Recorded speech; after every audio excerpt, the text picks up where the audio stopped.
ายดีจ้าสบายดีพี่น้องสบายดีสุขคนกับสวัสดีที่ของมาจากพี่น้องสวัสดีตอนเย็นให้ทุกท่านอยู่ที่ไหนหนักกว่ามาตกฝนตกแห้งอันนี้เป็นบาทสิลงมาซื้อปลาไว้ให้สลอยสักปลา2 โลซื้อปลาไว้200ก่อนเผื่อว่าข้าเจ้าได้บ่รอบแรงคือลมเป็นตะฝนสิตกแต่ตกไม่แห้งนะแม่ยังยันแรง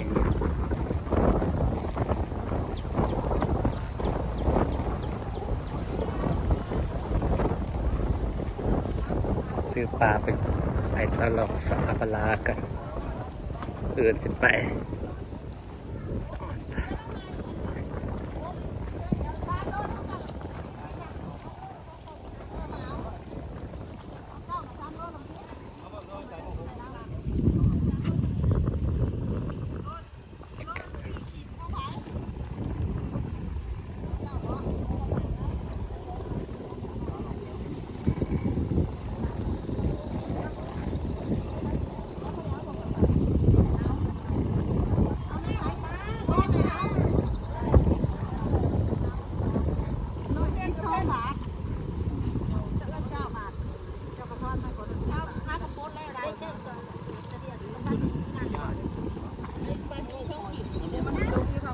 ซื้อไปขายบ่ดิ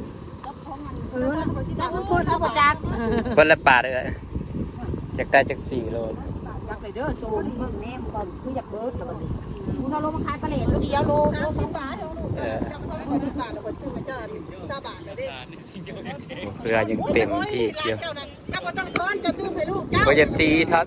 ต้องหาลูก4 บาทเจ้ามันยากแล้วบ่ได้ยากหรอกนะบ่ได้ขาเลยเขียนว่าขาเด้อตัวใดมันนั่นน่ะแล้วเด้อนี่ของแต่งามนะปลางามนะล่ะ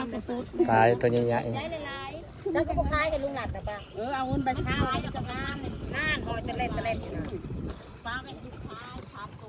ได้หรือว่าค่อยสิเมื่อได้ได้นี่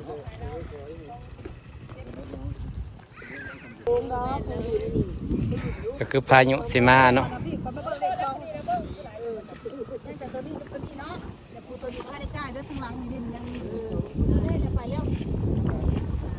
จะเจอโลป่านะป่าจะป่าไหมเป็นป่าอย่างเป็นไรกับป่า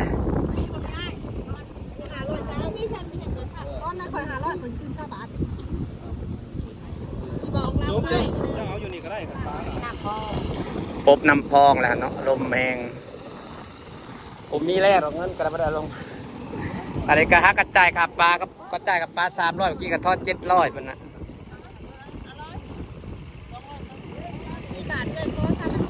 เป็นปลาได้บ่ซื้อขอแท็กซ์มาซื้อปลาให้2 โลบรรยากาศเจ้าได้ปลาเบิดมือเลยครับ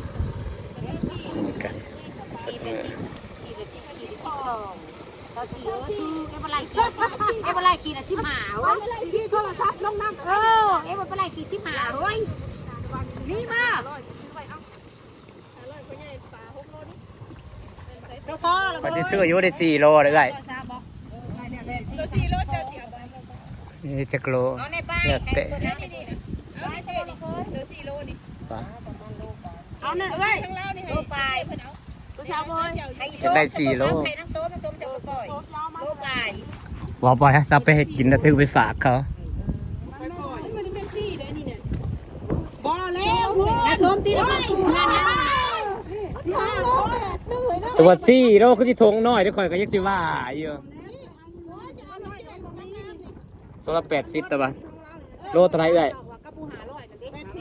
ตัวไรอันนั้นน่ะ3 โลมันเบิ่งได้ไปเลย4 โล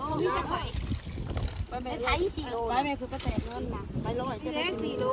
ฉันมาฮอดเล็กชุดนะหาโลไปคือป้าแตกเงินเอามาสักขัน4 โลจักบาทนี่แม่ของกูนะโลไปเอาให้เราได้ไปเอามาให้เอานี่เจ๊คนทอดปลานี่ทุกใครบ่อยากเอาหลายทุกนี่เลยทางแล้วนี่นั่นดึงไปจะขายปลาซื้อไปขายเพราะซื้ออะไรร้านเราซื้อไปขายนะตอนปลาได้ไปนอนอยู่กับปลาเดี๋ยวก็ได้ของงานคิดให้เขาเห็นกรุงเทพก็โทรมาหากูน่ะนี่เสียงปากมึงเขากับปลามันขึ้นร้ายจะอ่อนเนาะเคยมีผู้พาหาไปหา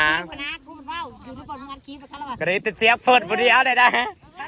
กระคุดขายปลาเห็นเนาะ นั่งขายปลายหมูมื้ออื่นจะสิขึ้นอีกเนาะ ตามกระดำนะบริสุทธิ์นะผู้ขายปลา ต้องงามปลาก็ใส่พอดีงามนะ บริเห็ดกินนะซุ ทำแล้วไว้จักโลเอาคืนเท้าเอาคืนร้ายประจักตัวเดียวเนาะเป๊ะ5 โลบ่โอ้ ก็เลยบริเวณเป็ดเอาตีให้ได้ครับเป็ดบ่จะว่าน่ะเอ้าแม่น้อยเราบริสุทธิ์ ยังได้ยังได้เบิดมือปลานะ ตัวใหญ่กับตัว70ซะเท่า พวกขายปลาเนี่ยมีเงินน้อยอีกดอก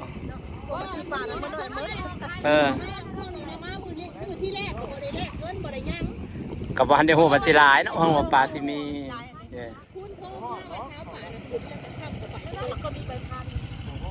พนักก็ขึ้นในปีนี้นะฮะก็ขึ้นนะ ปลาอันก็นี่นะ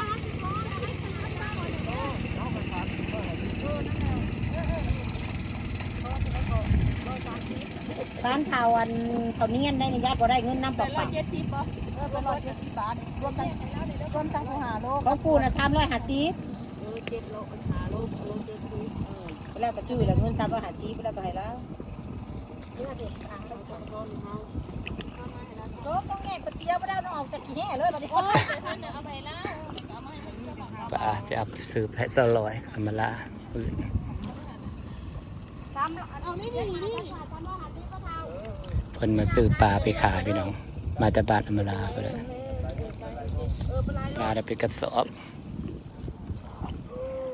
ไปไล่ต่อยอยู่เมื่อกี้ลมมาปุ๊บลมเนาะลมปลาขึ้นแล้วพู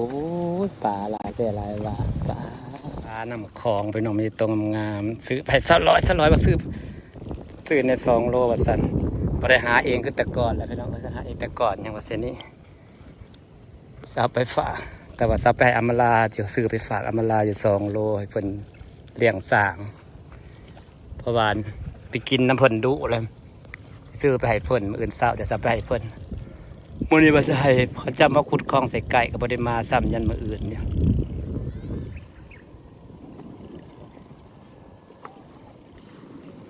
ไปกินน้ำเพิ่นดุก็ซื้อขอปลาแล้วไปให้บ่ได้หาเองแต่ก่อนมาหาเองเนี่ยน้องวิวยามแมลงปลากระเต็มอยู่พี่น้องจ้าพวกเขาจะไล่มองปลาขึ้นมาจะได้ปลาหลายขำแล้วก็จะยังมืออยู่โอ้อยากไปไล่มองเด้ปลาปีซ่ากับวายุแฮปปี้ใหญ่ก่อนแฮปปี้ก็ยังเป็นบ่าวน้อยใหญ่สิวันหลานไปหลานกำลังเป็นบ่าวพี่น้องจ้ามาสำนีกับสีใดอำลาพาจากสิเอามื่ออื่นเช้าจากสิไปหาอำราเอาปลาไปฝากเพิ่นเลยปากกาสีสลอยสั่ง2 โลไปสลอยนึงสอนปลาพี่น้องเล่นลูกมาเบิ่งปลานี่แหละพาพี่น้องมาเบิ่งปลานี่แหละสอนปลามันลายปกติอยู่กลางคลองไปแหละไปน้ำพี่อ้ายพอ